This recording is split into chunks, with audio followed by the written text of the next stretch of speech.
On Virtue by Plato, translated by George Burgess. Persons of the dialogue: Socrates and a friend. Is virtue a thing to be taught, or to be not taught? But do men become good by nature, or by any other means? I cannot, Socrates, state at present. But let us consider the matter in this way. Come then, say, if a person wished to become good in the virtue in which clever cooks are good, from whence would he become so? It is evident if he learnt from good cooks. Well then, if a person wished to become a good physician, by going to whom would he become a good physician? It is evident by going to some one of the good physicians. But if he wished to become good in the art in which clever carpenters are good, to some one of the good carpenters. If then he wished to be good in the virtue in which men are good and clever, whither must he go and learn? I conceive to some one of the good men to learn this, if it is to be learnt, for from whence else? Come then, say, who are the men that have become good? In order that we may see whether these are the persons who make men good, Thucydides, and Themistocles, and Aristides, and Pericles. Have we it in our power to say who was the teacher of each of these? We have not, for it is not told. Well then, can we mention any pupil, either amongst strangers or citizens, or anyone else, either a free man or a slave, who assigns as the cause of his having become wise and good his intercourse with them? This, too, is not told. But they did not surely grudge to share their virtue with other persons. Perhaps so. Was it that there might not be rival artists, just as cooks and physicians and carpenters feel a jealousy, since it is not to their advantage for many rival artists to exist, nor for them to dwell amongst many similar persons? Is it then, in like manner, not an advantage for good men to dwell amongst many similar persons? Perhaps so. Are not the good and the just the same? Yes, they are. Is there the individual to whom it is an advantage to live not amongst good persons, but amongst bad? I cannot tell. Can you not tell this too, whether it is the work of good men to do a hurt, and of bad men to do a benefit, or the reverse? The reverse. The good then do a benefit, the bad do a hurt? Yes. Is there a person who wishes to be hurt rather than to be benefited? By no means. No one therefore wishes to live amongst bad persons rather than amongst good? It is so. Not one then of the good is so jealous of another as not to make him a good person and similar to himself. From this reasoning it seems so. You have heard that Cleophantus was the son of Themistocles? I have heard it. It is evident, then, that Themistocles was not jealous of his son becoming the best possible, who was jealous of no one else, if indeed he was a good man, and good they say he was. Yes.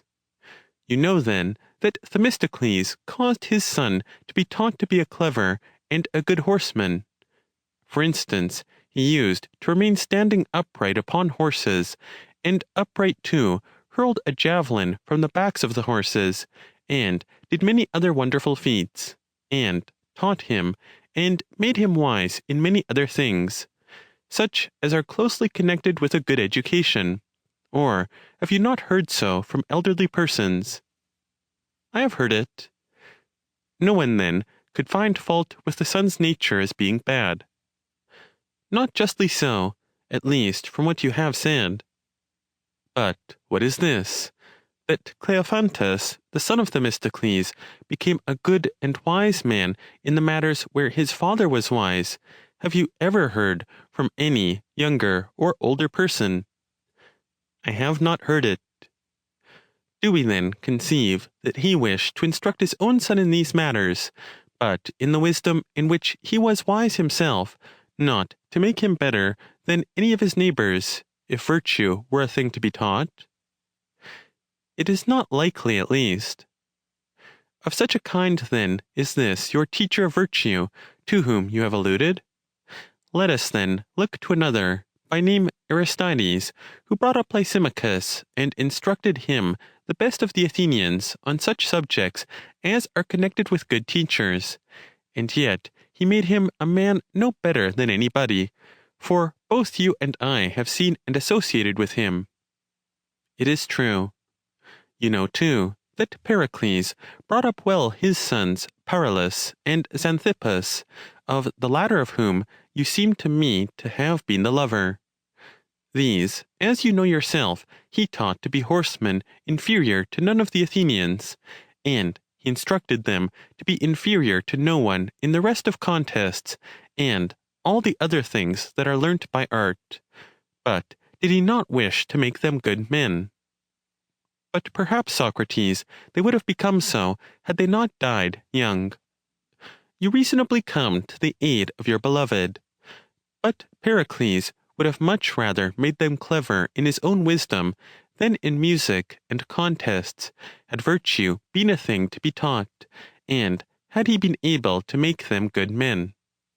But I fear that it is a thing not to be taught, since Thucydides brought up well his two sons, Melesias and Stephanus, in behalf of whom you will not have it in your power to say what you have done in behalf of the sons of Pericles.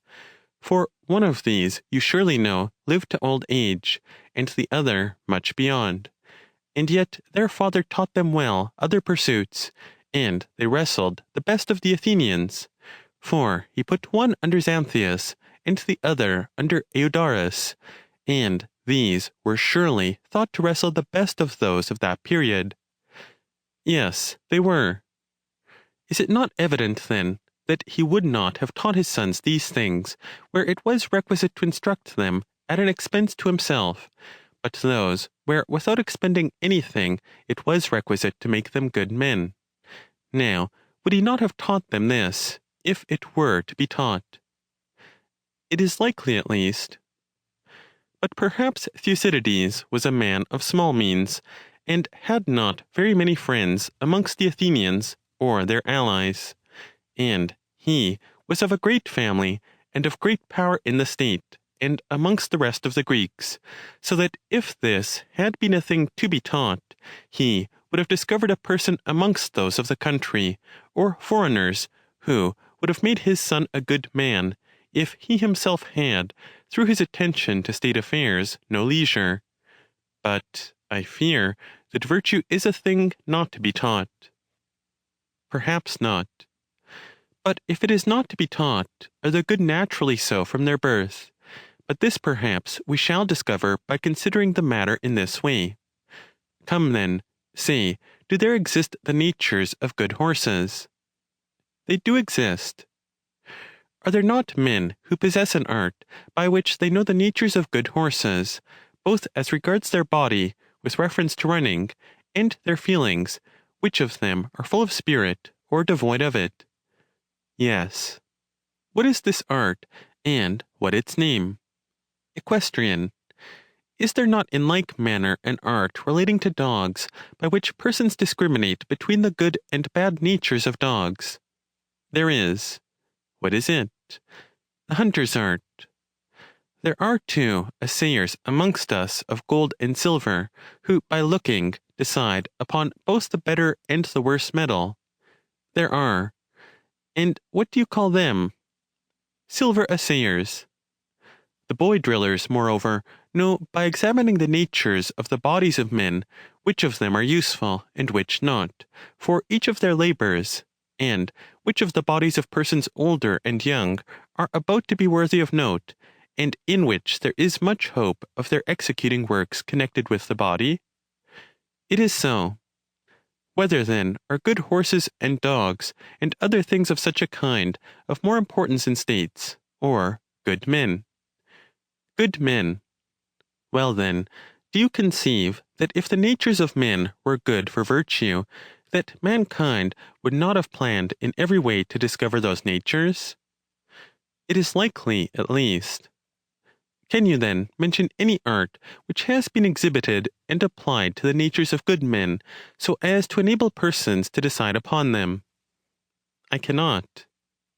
And yet the art would be worth much, and so too the parties possessing it, for they would have pointed out the young men who, when they were still boys, were about to be good, and whom we should have taken and kept in the Acropolis for the public use, as if it were silver, and something more beautiful, in order that they might not suffer any mischief, either in a fight or in any other danger, but be laid up as the saviors and benefactors of the state, since they should have arrived at a proper age. But it seems almost that virtue does not exist to mankind, either by nature or instruction. How then, Socrates, would persons seem to become good if they do not become so by nature or instruction? By what other means could the good exist? This, I think, could not be shown easily, but I conjecture that the property of goodness is something especially divine, and that good men exist, as prophets do, and oracle chaunters, for these exist neither by nature nor by art, but become such by the inspiration of the gods. And so too, good men point out to states what is about on each occasion to happen, and what is about to be, from the inspiration of a god, much more and more clearly than oracle chaunters do. And even women somehow say that such a person is a divine man, and the Lacedaemonians too, when they praise in a very handsome manner, say that a man is divine, and often does Homer make use of the same expression, and the rest of the poets likewise. When, therefore, a god wishes a state to do well, he causes some men in it to be good. But when a state is about to do ill, the god takes away the good men from it. Thus, then, it is likely that virtue is a thing not to be taught nor derived from nature, but exists by a divine allotment to those who possess it.